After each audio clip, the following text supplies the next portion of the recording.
Shalom Bapak Ibu Saudara dikasih Tuhan, selamat sore. Hari ini Selasa 6 April 2021. Kita akan belajar bagian kebenaran firman Tuhan. Mari kita persiapkan hati kita untuk masuk dalam pemberitaan kebenaran firman Tuhan. Bapa di surga, kami bersyukur atas penyertaan dan pemeliharaan sepanjang hari. Dan saatnya kami akan belajar bagian kebenaran firman-Mu. Urapi hamba-Mu, urapi firman-Mu, singkapkan kebenaran-kebenaran-Mu. Biarlah Tuhan, apa yang hamba-Mu sampaikan itu juga isi hati-Mu yang akan memberkati setiap kami. Terpuji nama-Mu, kami serahkan jalannya pemberitaan ini dari awal pertengahan hingga akhirnya dalam tangan kasih-Mu. Haleluya. Amin.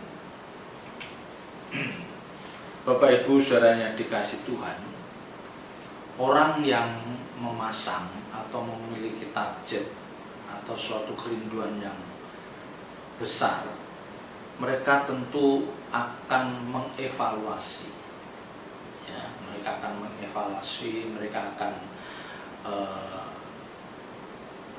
menilai apa-apa yang sudah dikerjakan sampai di mana progresnya. Ya. Ini satu keniscayaan. Jadi kalau misalnya seseorang membuka usaha, dia mentargetkan misalnya dia bisa dapat 50 atau 60 klien, ya, misalnya dia seorang pengacara atau seorang notaris, ya, dia pasti akan mengevaluasi pekerjaannya itu dari hari ke hari, minggu ke minggu, karena apa yang ditargetkan itu pasti harus diikuti langkah seperti itu. Kalau tidak, nanti dia tidak tahu letaknya di mana salahnya sehingga target itu meleset jauh. Gitu ya. Ya, ini wajar. Ya. Demikian juga ketika seseorang itu merancang hidupnya. Ya, tahun segini aku kuliah, tahun segini nanti bekerja, tahun segini aku nanti nikah. Ya, karena ada orang-orang yang merancang hidupnya seperti itu. Ya, mereka pasti akan mengevaluasi, ya, dari minggu ke minggu, bulan ke bulan, apa yang sudah dia lewati, ya, apakah dengan kondisi seperti itu target yang dia pasang, target yang ditetapkan itu akan bisa tercapai. Ya. Jadi intinya pasti orang akan memikirkan, mengevaluasi apa yang sudah ditetapkan itu sebagai target. Ya. Kalau mereka memasang target, ya, dia memasang target, dia memasang suatu cita-cita, tetapi dia tidak mengevaluasi, dia tidak memikirkan perkembangannya. Orang seperti ini pasti dia tidak akan menemukan keberhasilannya. Ya, pasti dia tidak akan menemukan keberhasilannya. Bagaimana akan berhasil? Ya, perjalanan hidupnya tidak dievaluasi, ya, tidak dibicarakan. Sehingga dia nggak tahu apakah langkah yang dia tempuh itu suatu langkah yang benar atau salah, dia nggak tahu karena tidak pernah ada evaluasi. Nah, demikian juga dengan orang percaya, Bapak Ibu Saudara. Mestinya setiap orang percaya ketika dia memutuskan, aku mau menjadi orang percaya, aku menjadi orang yang berkenan di hadapan Tuhan, aku mau menjadi orang yang bisa menjadi berkat bagi banyak orang. Itu termasuk target, itu termasuk satu kerinduan yang kuat, dan itu bagus. Tetapi orang-orang seperti ini, kalau dia tidak mengevaluasi, kalau dia tidak merenungkan pencapaiannya sampai saat ini, dia tidak akan pernah, ya, meraih apa yang dia targetkan itu. Ya. Jadi Bapak Ibu Saudara dan saya sebagai orang percaya itu harus memiliki target, memiliki tujuan. Menjadi Kristen apa tujuannya? Nah, ini yang seringkali diabaikan. Banyak orang hanya cukup puas, ya, merasa cukup, merasa sudah memadai kalau dia rajin ke gereja, bawa persembahan, ya, nanti ambil bagian dalam setiap kegiatan atau pelayanan, sudah cukup. Itu saya katakan itu bukan suatu target, ya, karena dia akan mengalir seperti itu aja tanpa dia memperkarakan kualitas manusia batinnya. Nah, di sini yang hendak saya katakan adalah mestinya Bapak Ibu Saudara dan saya sebagai orang percaya memiliki target tertentu. Misalnya, aku akan menjadi orang yang lebih rendah hati. Ya mungkin sekarang dia merasa dia sombong, ya, jadi dia aku masih sombong, saya harus mulai rendah hati. Ya, mungkin dia merindukan aku mau menjadi orang-orang yang tulus, karena dia merasa bahwa saat ini dia orang yang belum bisa dikatakan tulus. Apa yang dilakukan dikerjakan itu masih ada intrik-intriknya, ada motivasi yang tersembunyi. Nah itu tidak bagus. Ini bukan orang-orang yang tulus. Ya, bagaimana dia berusaha aku mau lebih taat lagi. Ya, taat misalnya dalam setiap ibadah selalu hadir, selalu mengikuti, ya, taat untuk melakukan kebenaran firman Tuhan, mengenakan di dalam hidupnya. Bisa. Ini target. Misalnya dia merasa, waduh, saya ini masih compang-camping, khususnya bagaimana saya memperlakukan orang-orang sekitar saya. Ya, misalnya dia merasa bahwa dia memperlakukan pasangan hidupnya tidak pantas, dia memperlakukan orang tuanya kurang pantas, mertuanya apalagi, ya, dia memperlakukan saudara-saudara sekandung atau saudara sepupu dan ipar kurang pantas. Nah, orang-orang yang mengerti hal ini dan dia memasang target, ya, dan dia punya kerinduan yang kuat untuk merubah kebiasaan karakter yang buruk itu. Nah, mereka pasti akan mengevaluasi perjalanan hidupnya.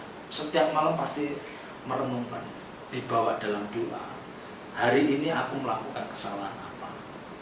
Hari ini saya mungkin melukai siapa? Hari ini saya merugikan siapa?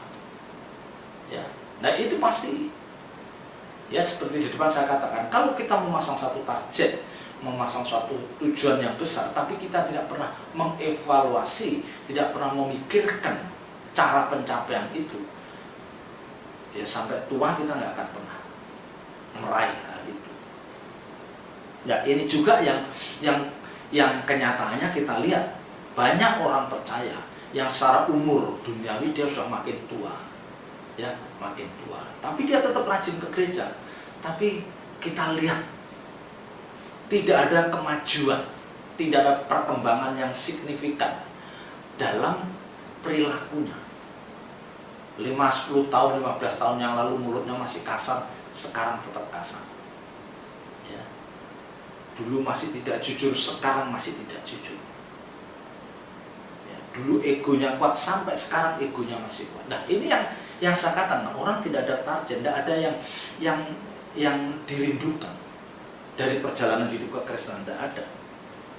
Ya. Mestinya Bapak Ibu Saudara dan saya ini yang harus dipersoalkan, bagaimana kita mendandani manusia batinnya kita. Kita mengoreksi diri kita, mengevaluasi hidup kita. Ya. Orang-orang yang berkenan di hadapan Tuhan itu bukanlah orang-orang yang sempurna. Dulu dia juga melakukan kesalahan. Dulu dia juga memiliki masa yang gelap dalam hidupnya.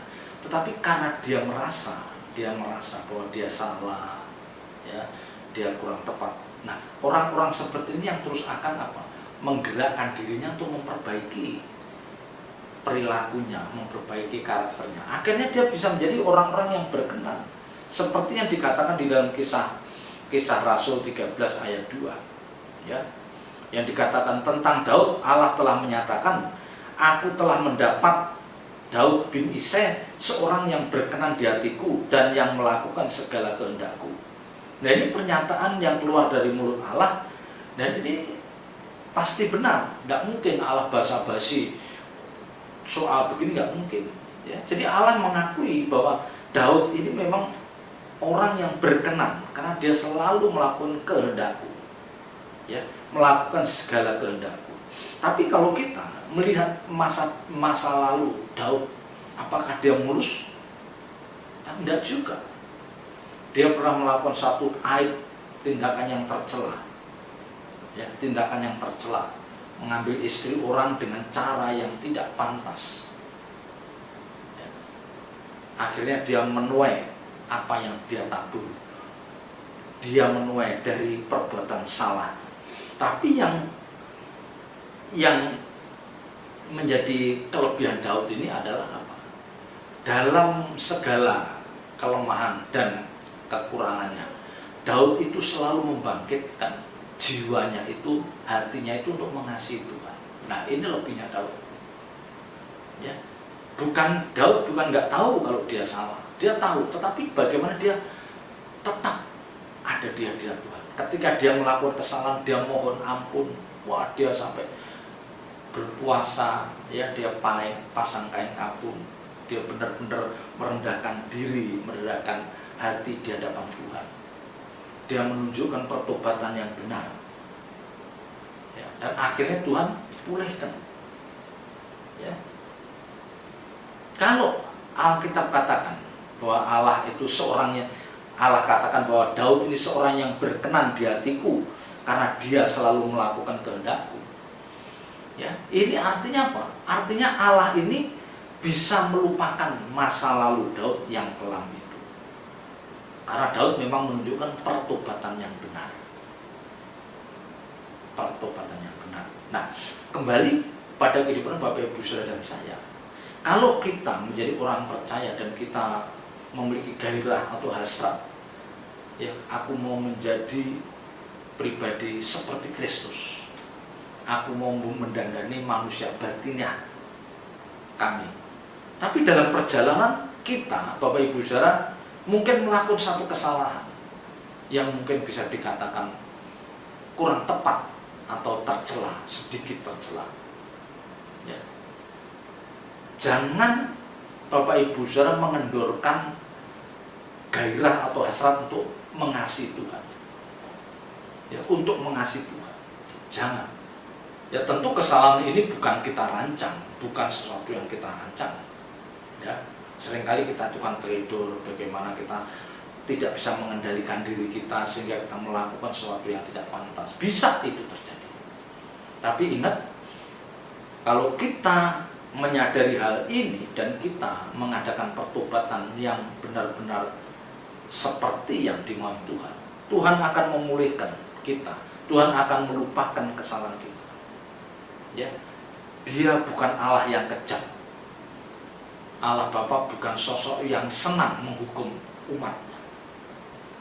Ya, ini catat. Yang mulia Allah Bapa bukan sosok yang senang menghukum umatnya. Tetapi hakikatnya tetap harus dinyatakan. Tidak bisa. Jadi kalau Alkitab katakan yang kamu tabur itu kamu tuai, ya sudah. Itu tidak bisa. Tidak bisa. Allah Bapa, karena kita melakukan kesalahan atau kita tidak menuai dari hasil perbuatan, itu tidak bisa. Ya, itu karena menentang hakikatnya. Seperti Daud melakukan perbuatan tercela, dia merasakan bagaimana dia menuai apa yang dia lakukan. Ya. Daud ini merupakan sosok yang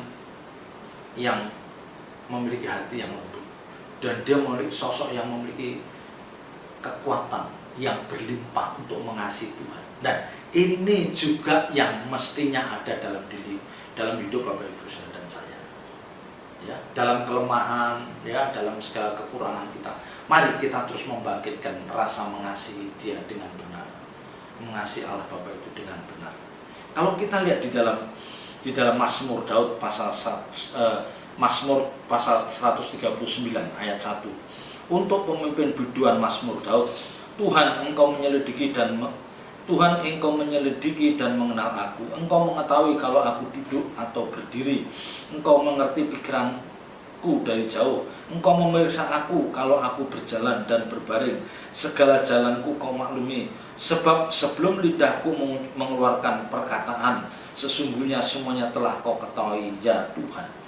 Ya, ini pengakuan yang tulus dari Daud. Dan bagaimana Daud itu bisa menyampaikan betapa Allah itu sosok yang maha tahu. Ya, sosok yang maha tahu. Nah, dengan menyampaikan hal itu, tentu Daud memahami kalau Allah adalah sosok yang maha tahu, maka aku tidak boleh melakukan perbuatan yang tercela. Sekalipun tidak ada orang yang melihat, tetapi Allah tahu apa yang aku lakukan. Bahkan sebelum lidahku ini mengucapkan perkataan, Allah tahu yang ada dalam isi hati. Ya. Jadi kalau Daud memahami kemahatauan Allah seperti ini, pasti dia akan menjadi orang-orang yang tidak mudah berbuat dosa. Ya, bahkan dia tidak mungkin dia merancang sesuatu yang jahat. Nah, mestinya orang percaya yang benar memiliki sikap hati seperti itu. Ya, seperti Daud, dia, Bapak Ibu Saudara dan saya harus punya keyakinan bahwa Allah yang kita sembah itu ada Allah yang Maha Tahu. Bahkan sebelum aku mengucapkan kata, dia sudah tahu apa yang ada di dalam hati saya. Ya, dengan kita menghayati betapa Allah itu sosok yang Maha Tahu, kita tidak mungkin akan berbuat dengan sangat ceroboh. Bahkan memikirkan hal yang tidak pantas pun kita tidak layak, nggak boleh, karena Tuhan tahu apa yang dalam pikiran kita. Ya. Nah, yang menjadi persoalan adalah tanpa sadar seringkali orang percaya itu bagaimana dia berusaha untuk menutupi kesalahan yang sudah dilakukan. Nah, ini yang membuat mereka akan terbelit dalam kesulitan yang lebih dalam. Ya. Jadi kalau ketika orang percaya itu melakukan kesalahan dan dia berusaha menutup segala kesalahan yang dia lakukan, ya, dia menutup, dia berbohong. Nah, rumusannya jelas, sekali dia berbohong, dia akan terus menutupinya dengan kebohongan. Ya, satu kebohongan akan diikuti dengan kebohongan berikutnya, nanti akan diikuti dengan kebohongan berikutnya. Beda dengan Daud, ketika dia melakukan kesalahan, dia mengakui bahwa aku salah, dan Allah yang kami sembah adalah Allah yang Maha Tahu. Ya, ini yang mestinya ada di dalam diri Bapak Ibu Saudara dan saya. Memang ini tidak mudah, ya, tidak mudah. Banyak orang ini masih memiliki niat, ya, banyak orang masih memiliki niat untuk menutupi kesalahan, menyembunyikan dari orang lain. Dan biasanya orang-orang yang berjuang berusaha untuk menyembunyikan kesalahannya, menutupi kesalahannya, membela diri atas kesalahannya, itu rata-rata adalah orang-orang yang tidak punya keinginan untuk bertobat. Ya, berarti kalau orang masih memiliki keinginan kuat untuk menutup kesalahannya, menyembunyikan kesalahannya, membela diri atas kesalahannya, ini adalah tipe orang-orang yang tidak ada keinginan yang kuat untuk bertobat. Artinya apa? Kesalahan-kesalahan ini masih mungkin akan dilakukan lagi. Kesalahan seperti masih mungkin akan dilakukan lagi. Ya. Karena apa? Karena dia berusaha untuk menutup supaya nggak ada orang yang tahu. Nggak ada orang tahu. Dan dia juga nggak ada pengakuan, nggak ada pertobatan di hadapan Tuhan, nggak ada. Nah, ini yang membahayakan. Ini yang membahayakan. Maka di depan saya katakan, kalau kita merasa, kita meyakini bahwa Allah itu adalah Allah yang Maha Tahu, yang kita kerjakan secara tersembunyi, itu pun Tuhan tahu. Itu pun Tuhan tahu. Ya. Nah, ini Bapak Ibu Saudara yang menjadi peringatan bagi Bapak Ibu Saudara dan saya. Ya. Maka di depan saya katakan, kalau kita tidak memasang target, kita tidak akan mengevaluasi perjalanan hidup kita. Kita tidak akan mengevaluasi perjalanan kekristenan kita. Tapi kalau kita pasang target, aku mau mendandani manusia batinnya secantik-cantiknya supaya menyerupai sama seperti Tuhan Yesus. Nah, kalau itu menjadi target kita, pasti kita akan mengevaluasi. Nah, itu menjadi target kita. Pasti kita akan renungkan, Tuhan, aduh, saya masih salah. Pasti dalam setiap kesempatan kita akan ada di kaki Tuhan, akan mengatakan, aduh, ampuni Tuhan, masih salah, masih sering berbuat salah. Nah, ini lebih baik. Ya, ini masih baik. Karena orang itu mempersoalkan, ya, ketidaklayakannya di hadapan Tuhan, daripada orang yang merasa layak di hadapan Tuhan, tidak pernah mempersoalkan di hadapan Tuhan. Nah, ini yang celaka. Ini yang repot. Ya. Jadi Bapak Ibu Saudara dan saya itu harus mau dikoreksi, harus mau diselidiki oleh Tuhan. Ya. Karena hanya orang-orang yang akan bertumbuh, hanya orang-orang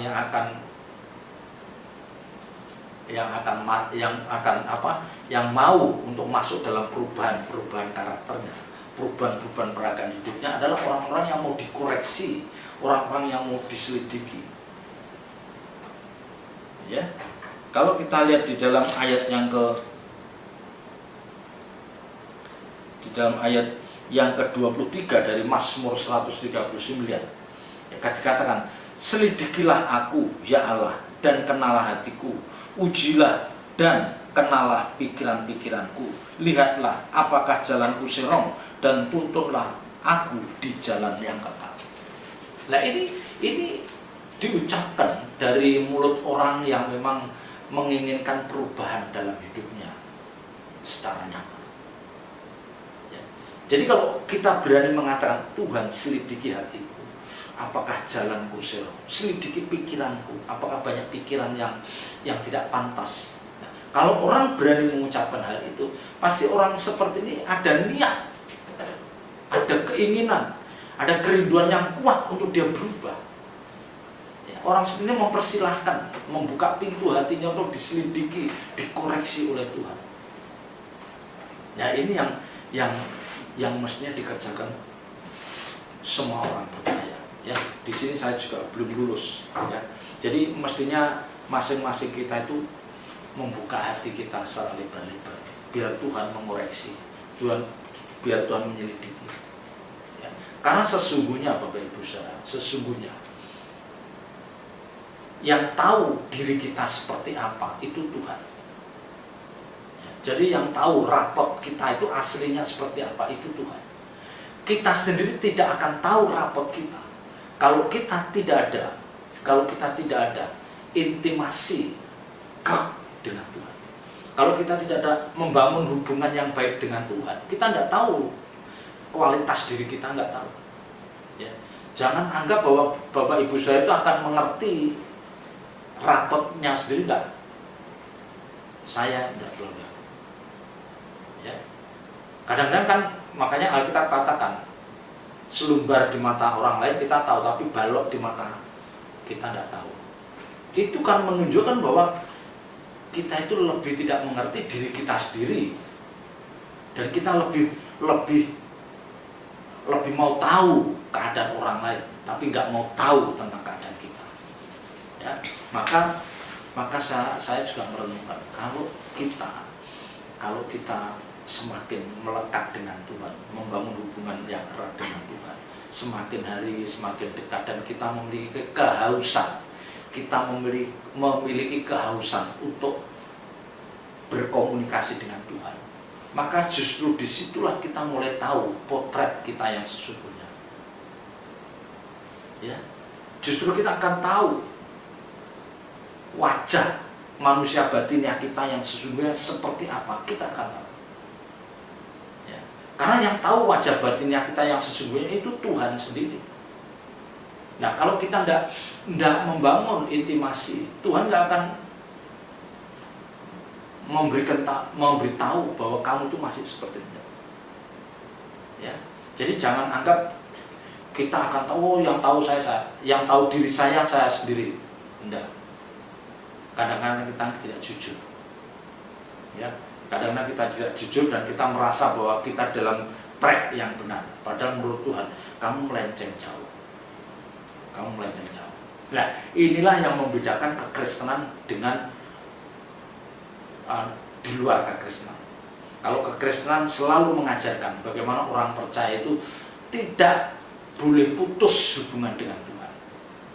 Kita harus selalu nyambung, kita harus selalu connect dengan Tuhan lewat doa, lewat penyembahan yang kita naikkan. Ya, kita tidak dituntut untuk hafal hukum-hukum, enggak. Hafal hukum-hukum, ya hafal hukum-hukum, enggak seperti itu. Tapi kita lebih ditekankan untuk kita mengerti isi hati Tuhan. Yang di situ Tuhan akan berbicara, ini wajah batinnya kamu yang sesungguhnya, ini rapot kamu yang sesungguhnya. Ya. Jadi mari Bapak Ibu Saudara kita mempersoalkan dengan apa? Kita memasang target sebagai kehidupan kekristenan itu. Tapi kalau kita nggak memasang target, ya udah deh, mengalir saja, ya sudah. Kita nggak akan mengevaluasi hidup kita. Tapi kalau kita pasang target, saya ingin menjadi orang-orang percaya yang bisa menghadirkan kehidupan Kristus dalam hidup saya. Jadi menghadirkan hidup Kristus dalam dirinya. Itu misalnya dijadikan target. Nah, orang seperti ini nggak akan mudah berbuat dosa. Ya, ini perjuangan kita yang paling berat. Ini perjuangan kita yang paling berat. Jadi jangan puas dengan manusia batinnya kita. Jangan puas dengan kerohanian kita. Kita harus terus menggeliat. Ya, selamat berjuang. Tuhan Yesus memberkati. Ya, mari kita tutup dalam doa. Bapa di surga, kami bersyukur atas segala kebaikan dan kasih-Mu.